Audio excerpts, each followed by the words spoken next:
الرجال قوامون على النساء بما فضل الله بعضهم على بعض وبما أنفقوا من أموالهم فالصالحات قانتات حافظات للغيب بما حفظ الله واللاتي تخافون نشوزهن فعظوهن واهجروهن في المضاجع واضربوهن فإن أطعنكم فلا تبغوا عليهن سبيلا إن الله كان عليا كبيرا۔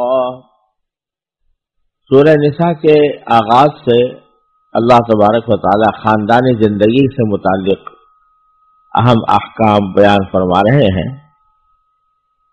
اسی ذیل میں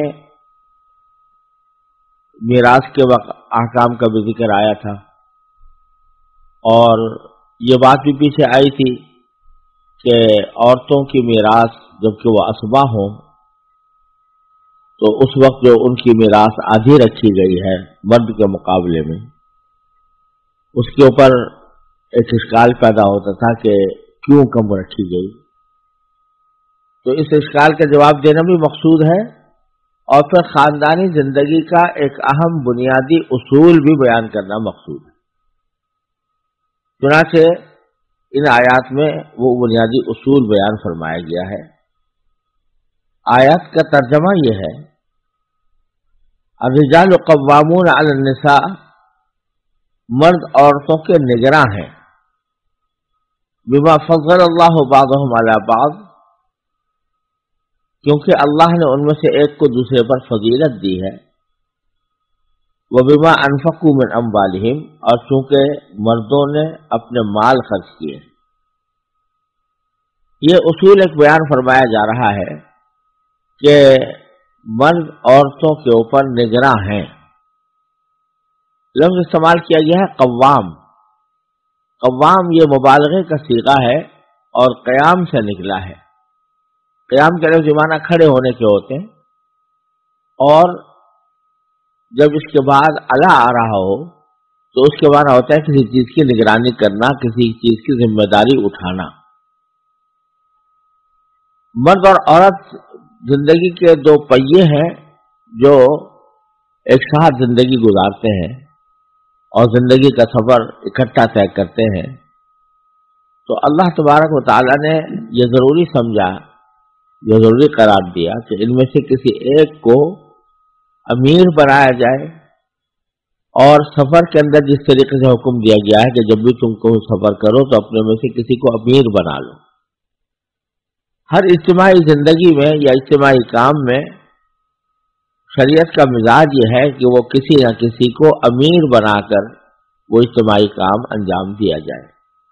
یہاں تک کہ رسول کریم صلی اللہ علیہ وسلم نے فرمایا کہ اگر سفر میں دو آدمی جا رہے ہیں تو وہ ان میں سے ایک کو امیر بنا لے۔ تو زندگی کا جو طویل سفر میاں بیوی مل کر طے کرتے ہیں، اس میں بھی ضرورت ہے کہ کسی ایک کو امیر بنایا جائے۔ تو اللہ تبارک و تعالی نے اس آیت کریمہ میں مرد کو امیر قرار دے دیا ہے، اور یہ کہا ہے کہ مرد اور عورت اگرچہ دونوں ایک ساتھ زندگی کا سفر طے کر رہے ہیں، مگر مرد کو یہ فوقیت حاصل ہے کہ اس کو نگراں مقرر کیا گیا ہے، امیر مقرر کیا گیا ہے۔ اور اس کی دو وجہ بیان فرمائی گئی ہیں۔ ایک تو یہ کہ بما فضل اللہ بعضهم علی بعض، کہ ان میں سے ایک کو دوسرے پر اللہ تعالیٰ نے بعض اعتبار سے فضیلت دی ہے، یعنی بعض حیثیتیں تو ایسی ہیں کہ اس میں عورتوں کو مردوں سے فضیلت، مردوں پر فضیلت اس حاصل ہے۔ مثلا گھر کے کام، خانہ داری، بچوں کی نگہداشت، بچوں کی پرورش، ان چیزوں میں جو صلاحیت اللہ تعالیٰ نے عورت کو عطا فرمائی ہے وہ مرد کو وہ صلاحیت عطا نہیں کی گئی۔ دوسری طرف گھر کا انتظام چلانے، اس کے معنی یہ کہ گھر کے لیے مال و دولت فراہم کرنے، روزی کمانے، معیشت کا انتظام کرنے، اور اس کے لیے جو قوت اور صلاحیت کی ضرورت ہے وہ اللہ تبارک و تعالیٰ نے مرد کو زیادہ عطا فرمائی ہے۔ تو چونکہ مرد کو اللہ تعالیٰ نے اپنی جسمانی صلاحیت کے اعتبار سے، جسمانی قوت کے اعتبار سے، بلکہ ذہنی قوت کے اعتبار سے بھی، کیونکہ عورت کے مقابلے میں زیادہ مضبوط بنایا ہے اور وہ اس ذمہ داری کو اٹھانے کا اہل بن سکتا ہے، اس واسطے اللہ تبارک و تعالیٰ نے اس کو امیر بنایا۔ ایک وجہ تو یہ بیان فرمائی، دوسری وجہ یہ بیان فرمائی کہ وَبِمَا أَنفَقُوا مِنْ أَمْوَالِهِمْ، کیونکہ انہوں نے اپنے مال خرچ کیے۔ معنی یہ ہے کہ زندگی گزارنے کے لیے جو پیسے خرچ کرنے کی ضرورت پیش آتی ہے، اس کی ذمہ داری اللہ تبارک و تعالیٰ نے عورت پر نہیں رکھی، اس کی ذمہ داری مرد پر رکھی ہے کہ گھر کا انتظام چلانے کے لیے، گھر کے لیے روزی فراہم کرنے کے لیے اور اپنا اور اپنے گھر والوں کا نفقہ برداشت کرنے کے لیے جو اصل ذمہ داری ہے وہ مرد کی ہے، عورت کی نہیں ہے۔ عورت کو اللہ تبارک و تعالیٰ نے یہ اعزاز عطا فرمایا ہے کہ جب تک وہ کسی شوہر کی بیوی نہیں بنی تو اس وقت تک وہ اپنے باپ کی بیٹی ہے اور باپ کے ذمے اس کی کفالت لازم ہے۔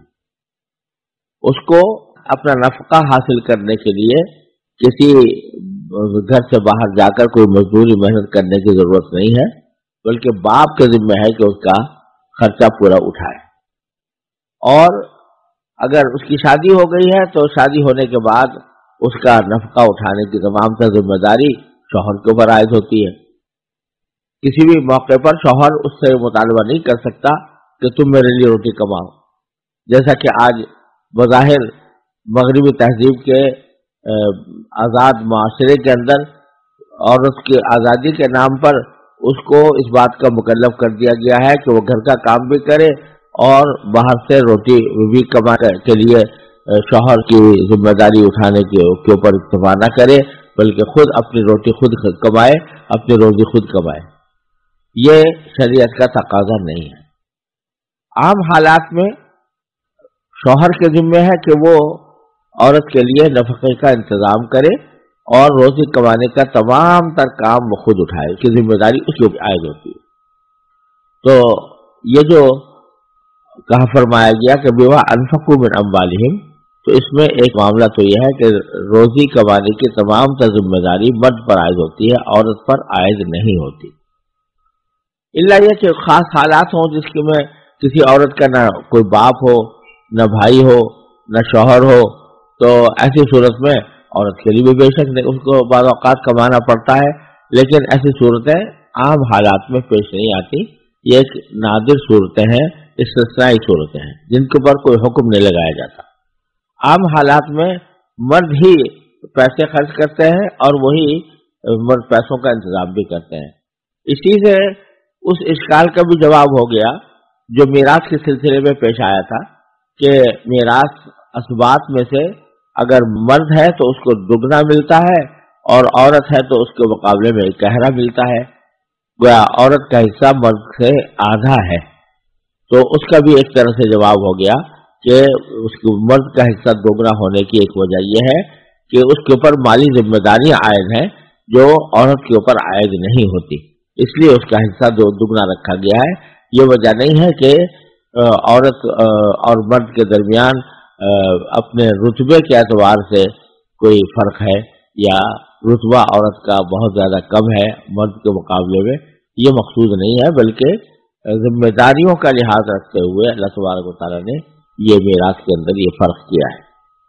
یہاں یہ بھی یاد رکھنا چاہیے کہ میراث کا یہ فرق صرف اسباب کی حد تک ہے۔ تو بالفروض میں جن عورتوں کے حصے اللہ تعالیٰ نے مقرر کر دیے ہیں اس میں آدھے اور پورے کا کوئی تصور نہیں ہے۔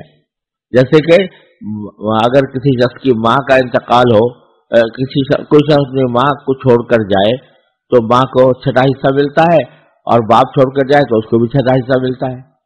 تو ماں اور باپ کے درمیان آدھے کا فاصلہ نہیں ہے، یہ آدھے کا فاصلہ صرف اسبات کے اندر ہوتا ہے۔ جیسے کہ کوئی شخص بیٹا اور بیٹی چھوڑ کر جائے تو اس صورت میں بیٹے کا حصہ دگنا ہوتا ہے۔ بہرحال یہ دگنا حصہ ہونا اس کی ایک وجہ یہ ہے کہ مالی ذمہ داریاں تمام تر مرد کے اوپر عائد ہوتی ہیں۔ تو یہ دو سبب بیان فرما کر اللہ تبارک و تعالیٰ نے فرمایا کہ ہم نے زندگی کا سفر طے کرنے کے لیے میاں بیوی کو اس بات کا پابند بنایا ہے کہ وہ شوہر کو امیر سمجھیں اور شوہر کو اپنا